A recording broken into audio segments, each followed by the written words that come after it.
پریشانیاں بہت ہیں. ارے رشوتیں کھاؤ, سود کھاؤ, نمازیں قضا کرو, قرآن برسوں تک کھولا نہیں جائے گا, اللہ اس کے رسول کا ذکر نہیں کیا جائے گا, بے پردگیاں کی جائیں گی, بدکاریاں معاشرے میں عام ہو جائیں گی, گھروں میں شادیوں میں دعوتوں میں شرابیں پی جائیں گی, مسلمانوں کے گھروں میں جوئے کھیلے جائیں گے. اس کے بعد کہتے ہو ہمیں خیر نہیں پہنچ رہی, ہمیں مصیبتیں آئی ہوئی ہیں, ہمیں پریشانیاں آئی ہوئی ہیں. ارے پریشانیوں کو دور کرنے کے لیے اس رب کی بارگاہ میں آؤ نا, اس اللہ کے حضور سجدہ کرو نا, جو پریشانیاں دور کرنے والا ہے, جو ہمارے حال سے باخبر ہے,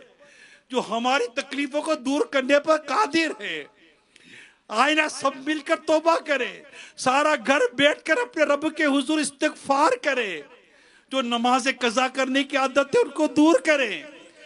جو رمضان کے روزے بلا اجازت شرعی قضا کرنے کی عادت ہے اس کو دور کریں.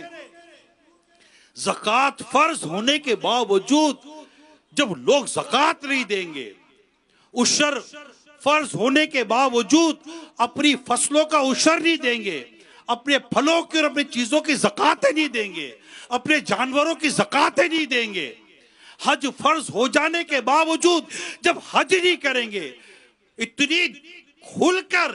دھڑلے کے ساتھ اپنے رب کی نافرمانی کرنے کے بعد ہم کس خیر کا انتظار کر رہے ہیں؟